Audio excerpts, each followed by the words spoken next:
शिव ने लौटाए बच्चे के प्राण।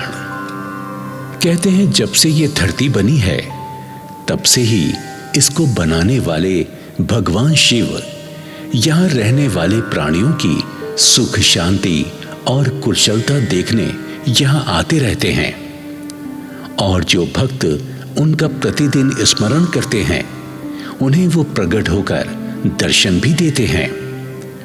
हिमालय पर तपस्या करने वाले अनेक साधु महात्माओं ने शिव जी का साक्षात दर्शन किया है तथा उनसे बहुत प्रकार के वरदान प्राप्त किए हैं और सिद्धियां हासिल की हैं। इसी क्रम में एक बार महादेव शिव आकाश मार्ग से पृथ्वी के भ्रमण पर निकले। वो वायु के वेग से बादलों को चीरते हुए आगे बढ़े जा रहे थे कि अचानक उनकी दृष्टि एक मृत बालक और उसकी बिलखती हुई मां पर पड़ी। ये दुखियारी मां बहुत विलाप कर रही थी। ऐसा लगता था जैसे उसकी आंख के सारे आंसू उसके मर चुके पुत्र के वियोग में सूख गए हों। उसका चेहरा पत्थर का हो चुका था जिस पर कोई भावना दृष्टिगोचर नहीं हो रही थी। उस अबला नारी की ये विकट स्थिति देखकर भगवान शंकर का हृदय करुणा से भर गया। वैसे भी भोलेनाथ किसी का कष्ट नहीं देख सकते। वो शीघ्र ही उस मां बेटे के पास प्रकट हुए और बोले,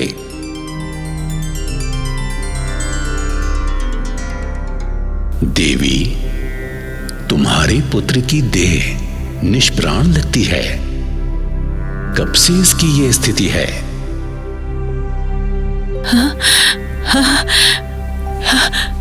हे देवों के देव महादेव, जटाधारी कैलाशपति शिव शंभु, मुझे अपनी आंखों पर विश्वास नहीं हो रहा। मैं अपने इकलौते लड़के के प्राणहीन शरीर के पास बैठी आपका ही नाम जप रही थी और आप प्रकट हो गए मुझे दर्शन देने के लिए। जय हो आपकी, जय हो। शांत हो जाओ देवी, हमें बताओ तुम्हारा नाम क्या है और इस बच्चे को क्या हुआ है? मेरा नाम कादम्बिनी है। मैं एक गरीब ब्राह्मणी हूँ। मेरे माता पिता आपकी त्रिकाल संध्या किया करते थे। हमारे परिवार में प्रारंभ से ही शिव भक्ति के संस्कार हैं। आप तो सब जानते हैं प्रभु, हम लोग जीवन में एक बार कैलाश पर्वत की यात्रा पर जरूर जाते हैं। प्रभु, आज जब मैं अपने पुत्र को लेकर कैलाश यात्रा को जा रही थी तो रास्ते में इस घनघोर जंगल में इसे एक सांप ने काट लिया। वो सांप इतना जहरीला था कि उसके काटने के कुछ समय बाद ही इसकी असमय मृत्यु हो गई। प्रभु, अब आप ही इसे बचा सकते हैं। आप तो सर्वशक्तिशाली हैं। संसार में सबकी मृत्यु आप ही के हाथ है। आप कृपा कर मेरे बच्चे को फिर से जीवित कर दीजिए। मैंने आपकी बहुत भक्ति की है प्रभु। देवी, दुनिया में जो भी आया है उसको एक दिन जाना ही पड़ता है। यही संसार का नियम है। सबकी देह नश्वर है और इस परिवर्तनशील संसार में रहने का सबके लिए समय निर्धारित है। वो समय भी एक विराट नियम का हिस्सा है। प्रभु, संसार के सारे नियम आपने ही तो बनाए हैं। सिर्फ आप ही नियम बदल सकते हैं प्रभु। मैंने संतों के सत्संग में सुना है, प्रबल प्रेम के पाले पड़कर प्रभु को नियम बदलते देखा। अपने भक्तों की भक्ति के कारण आप नियमों को बदल देते हैं। परंतु इस प्रकार से अगर हम हर मृत शरीर को पुनः प्राण देंगे तो संसार कैसे चलेगा?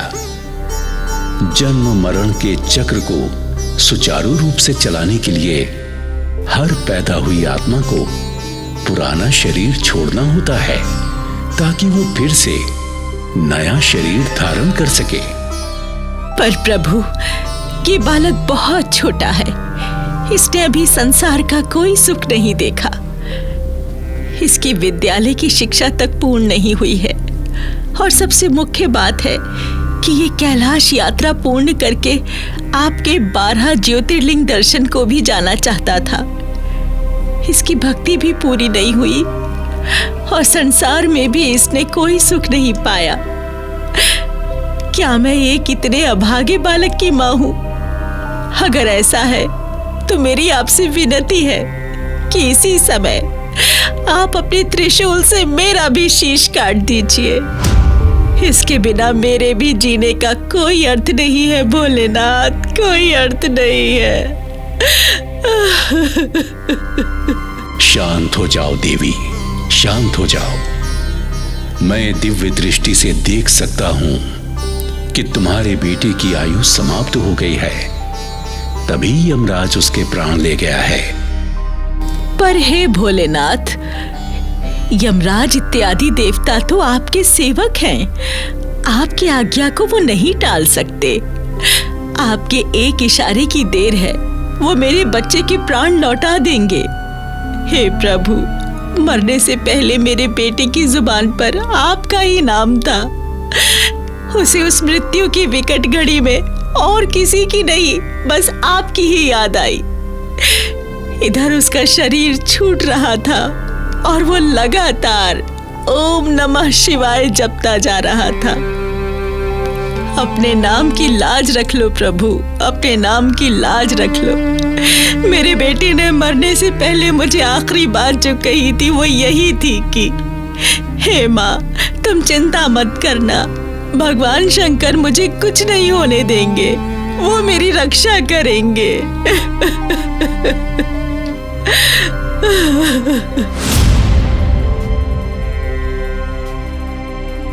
ठीक है देवी, हम तुम्हारे पुत्र के प्रति इतने अधिक प्रेम के आगे स्वयं को असहाय पाते हैं। हमें इस बात का बहुत संतोष है कि तुम्हारे पूरे परिवार में भक्ति के संस्कार हैं। तुम्हारा पुत्र भी तीर्थ यात्रा करना चाहता था और उसके मन में भी भक्ति थी, और अंतिम समय में उसने हमारा स्मरण भी किया। हम यमराज का आवाहन करते हैं। हे यमराज, यहां प्रकट हो जाओ।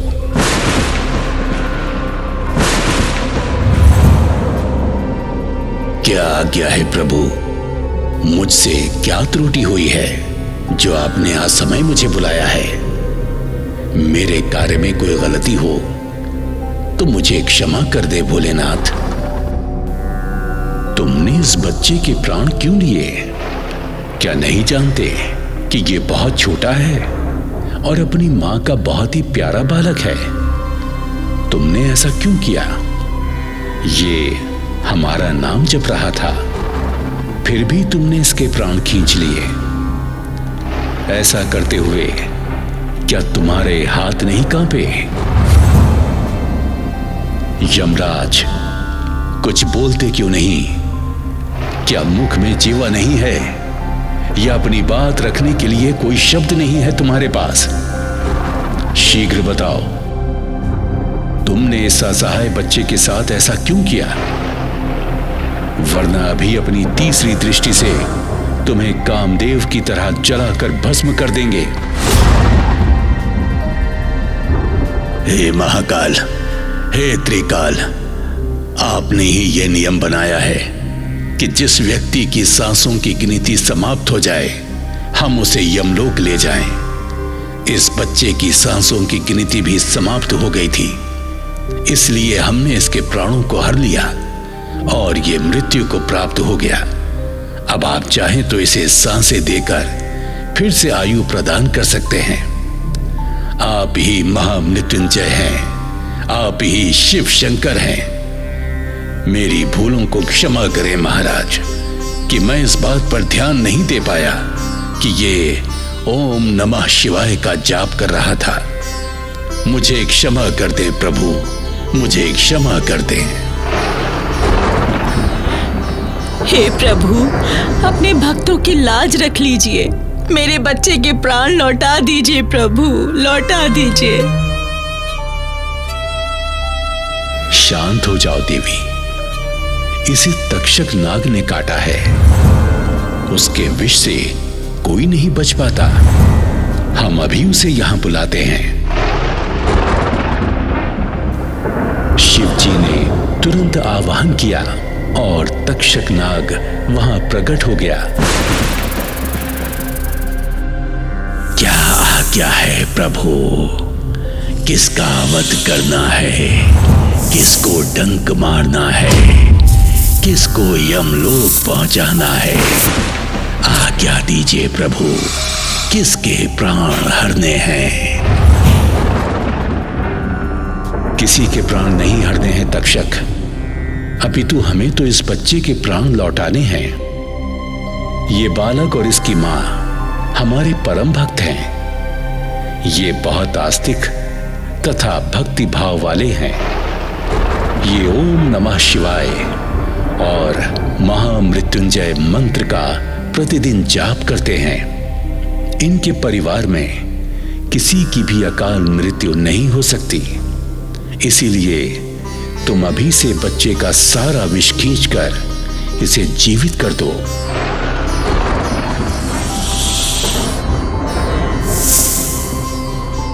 जो आज्ञा महाराज, जो आज्ञा भोलेनाथ।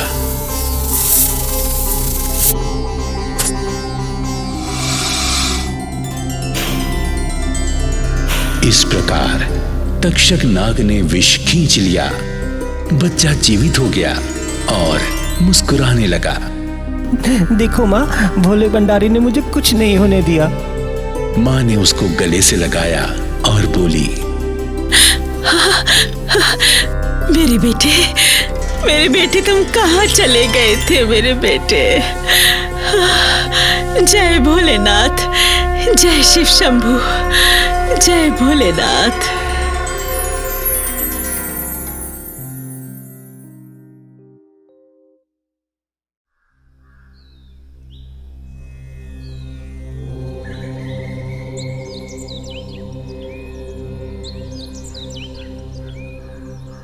एक गांव में देवदास नाम के सेठ रहते थे। इनके 2 बेटे थे। बड़े बेटे का नाम था रवि कुमार और छोटे बेटे का नाम गोपाल था। देवदास की पत्नी का नाम क्रांति था। क्रांति को पूजा पाठ और धार्मिक आयोजनों से कोई सरोकार नहीं था। पूजा पाठ ना वो खुद करती थी और ना ही घर में किसी को करने देती। बड़ा बेटा शादी योग्य हो गया तो उसकी शादी पास के ही गांव से धर्मदास की पुत्री से कर दी गई। जिस लड़की से शादी हुई वो भगवान शिव की भक्तिन थी। जब बहू घर में आई तो सास क्रांति उसको अपने ही अनुसार कार्य करने की सलाह देती।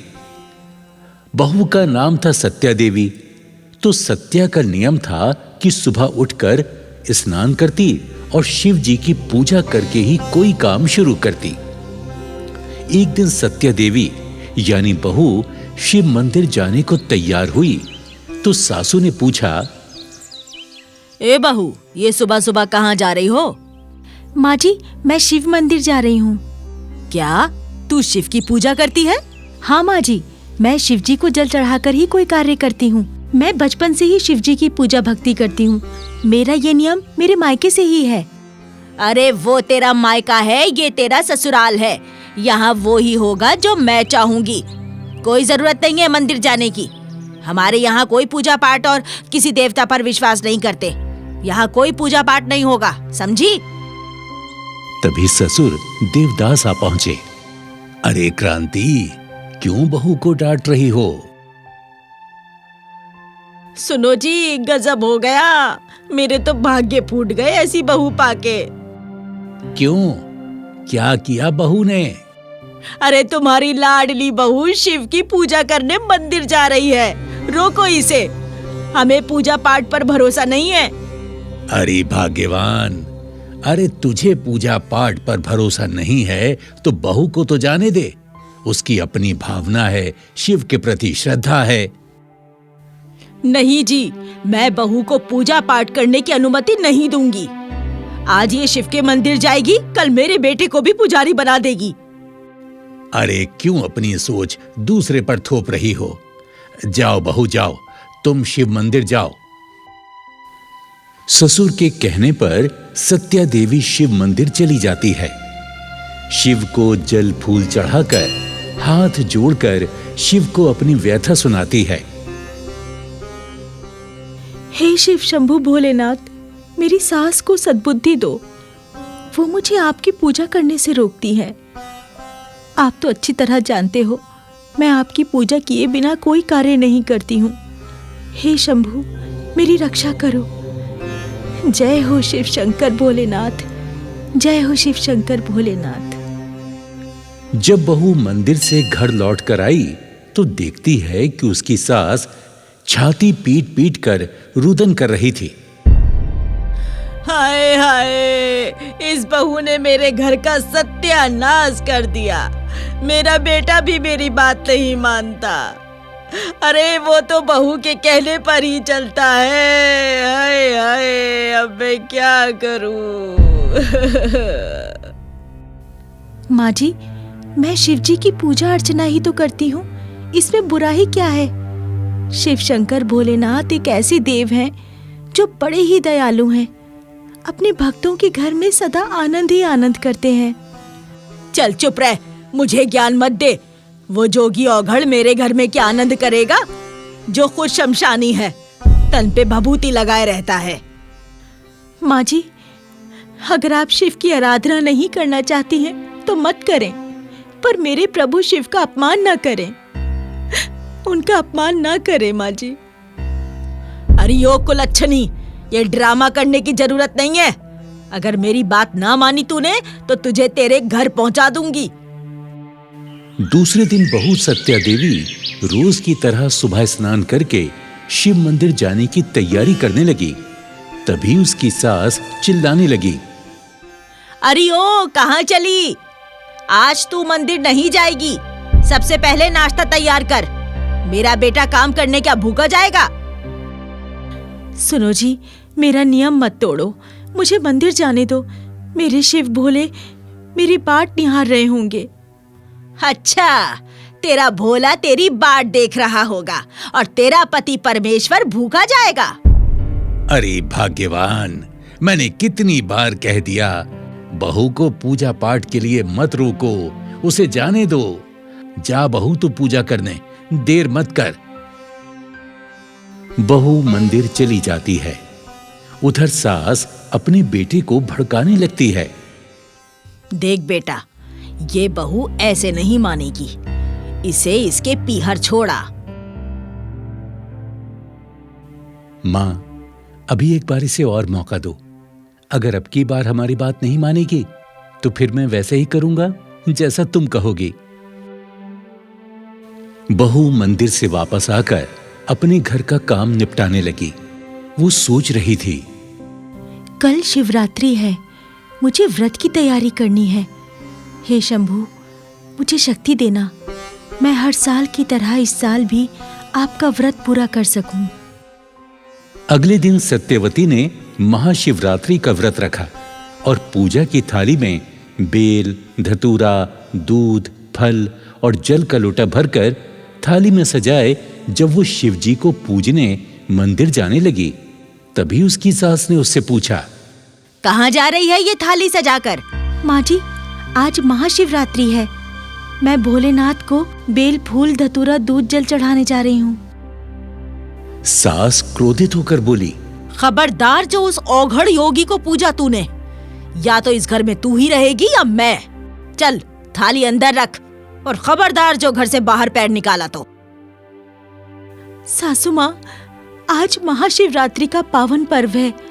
आज के दिन भोलेनाथ अपने भक्तों की मनोकामना पूर्ण करते हैं।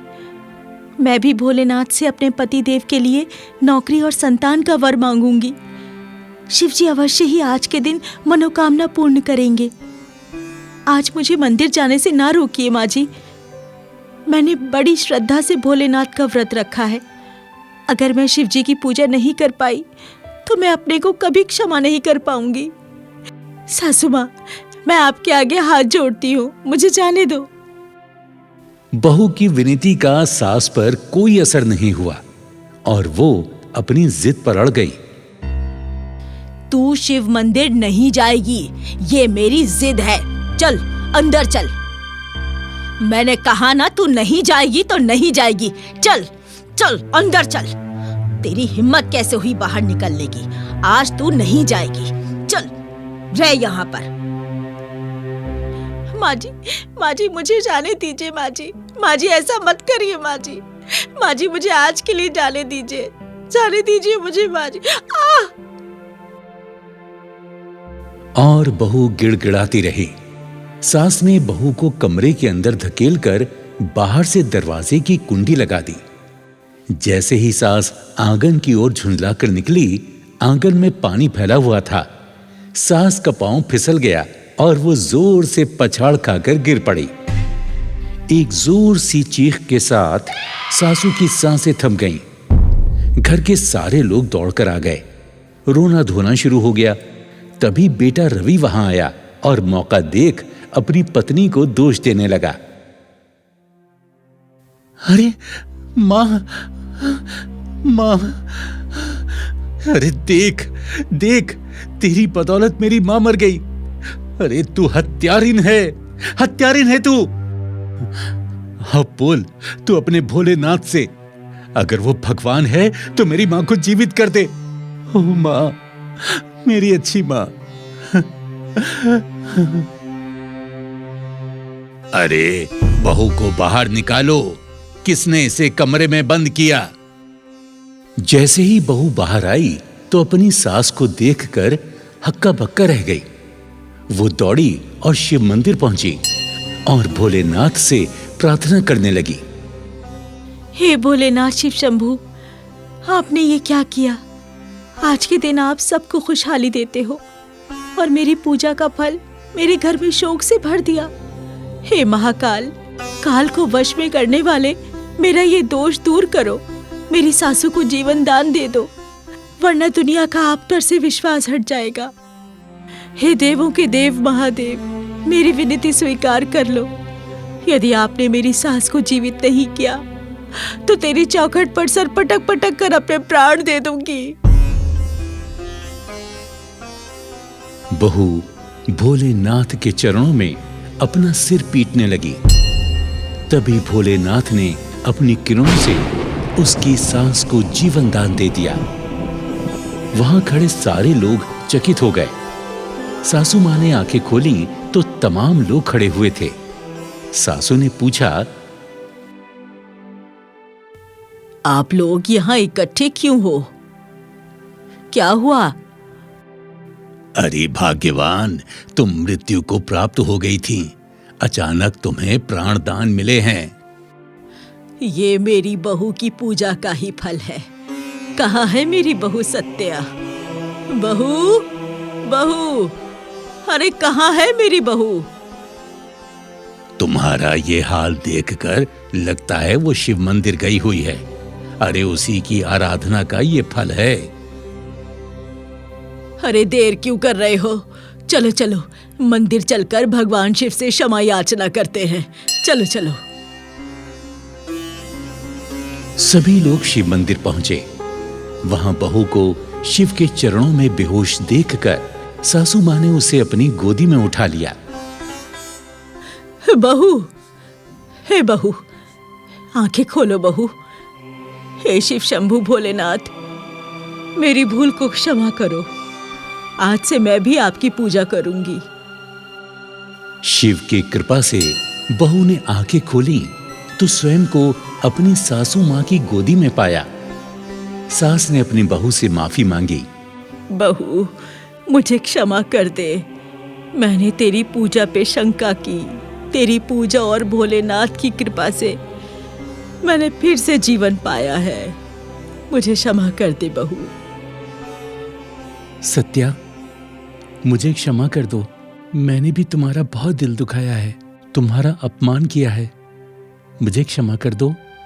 क्षमा मांगनी है तो मेरे शिव शंभू भोलेनाथ से मांगो।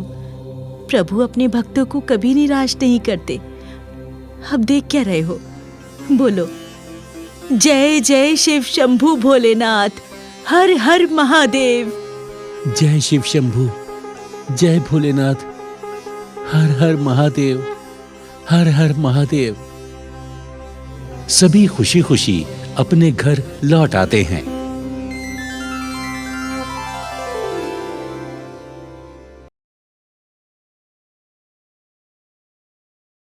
हरिया बहुत बड़ा शिव भक्त था, लेकिन वो बहुत ही गरीब था। अपनी रोजी रोटी चलाने के लिए वो आसपास के इलाके सड़कों की झाड़ू लगाकर सफाई कर देता, जिससे लोग उसे थोड़े बहुत पैसे दे देते थे।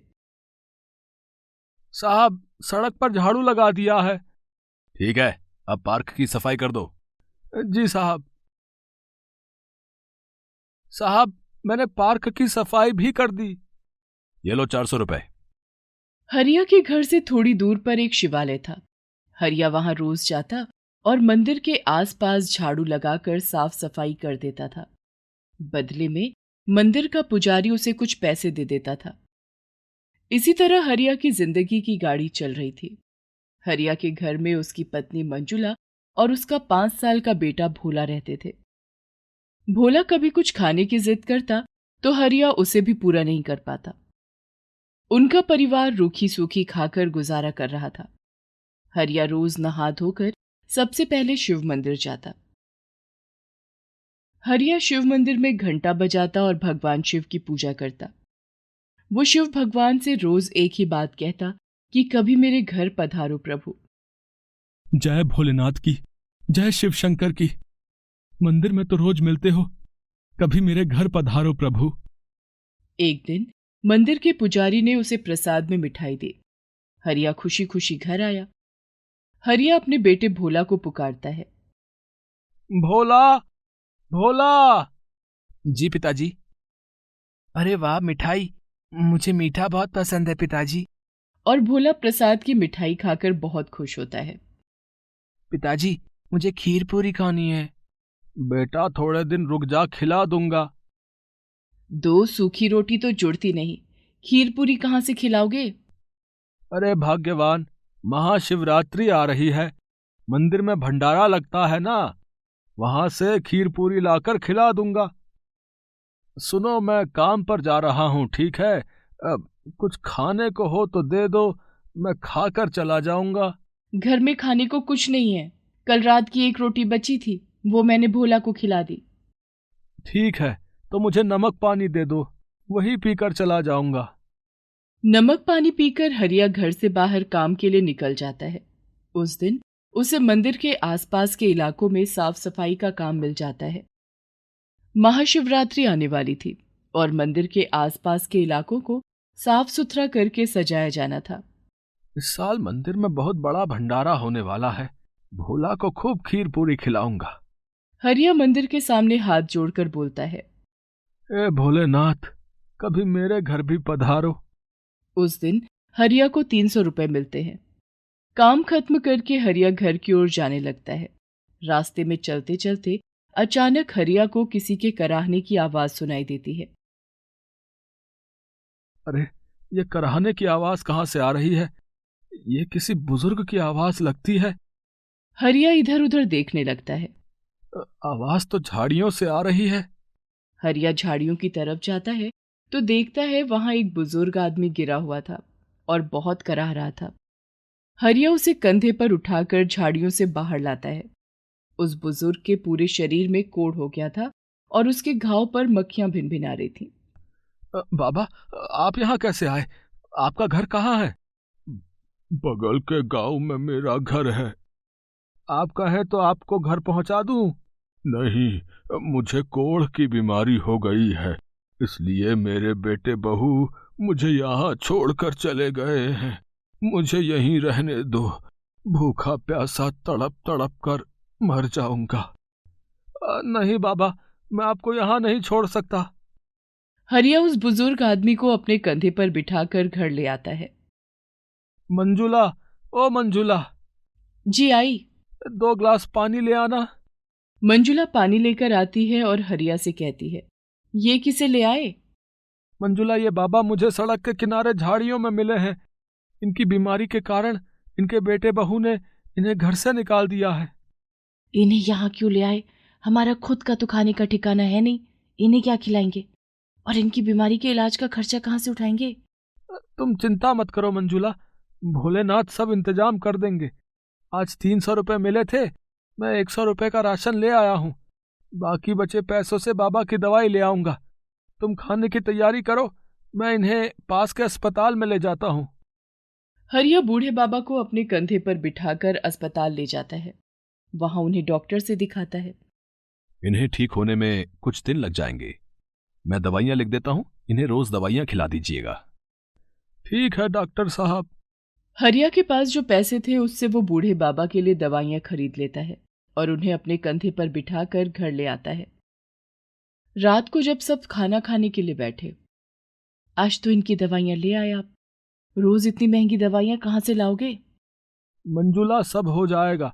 जब शिव शंकर भगवान ने इन्हें मेरे पास भेजा है तो वो कुछ ना कुछ इंतजाम जरूर करेंगे। हरिया हाथ जोड़कर बोलता है, ए भोलेनाथ, कभी मेरे घर भी पधारो। दूसरे दिन से हरिया रोज की तरह काम पर निकल जाता और भोलेनाथ की कृपा से उसे काम मिल जाता था।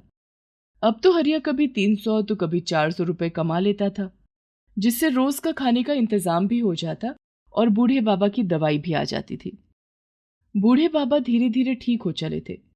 एक रात जब सब खाना खा रहे थे तब भोला फिर से खीर पूरी खाने की जिद करने लगा। मैंने तुझसे कहा था ना, महाशिवरात्रि आने ही वाली है। मंदिर में बहुत बड़ा भंडारा लगने वाला है, तुझे खीर पूरी जरूर खिला दूंगा।